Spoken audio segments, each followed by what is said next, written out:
Pickup चालकों को पिटी पिटी हत्या। सुंदरगढ़ जिला भस्मा थाना अंतर्गत सुर्डा निकटरे घटी एक अभावनीय हत्याकांड। जड़े पिकअप चालकों को सामूहिक भाव पिटी पिटी हत्या करथिबा अभियोग अन्य ट्रेलर चालकों विरोध में आसी।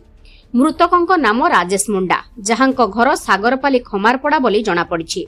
सूचना अनुसार पिकअप गाड़ी टायर छाड़ी फेरुवा समय रास्ता पार हेउथबा जड़े ट्रेलर चालकों को धक्का देइथिला।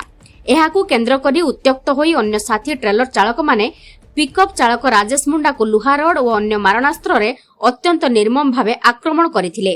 राजेश निस्तेज होई पड़िबा परे तांकू तांकर पिकअप गाड़ी रे लदी सुंदरगढ़ सरकारी मेडिकल कॉलेज और हॉस्पिटल को निया जायथिला। सेठारे डाक्टर तांको मृत घोषणा करथिले।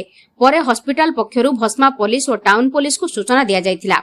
सूचना पाई भस्मा पुलिस घटनास्थल रे पहुंची क्राइम स्पॉट चिन्हट करी तदंत आरंभ करिछि।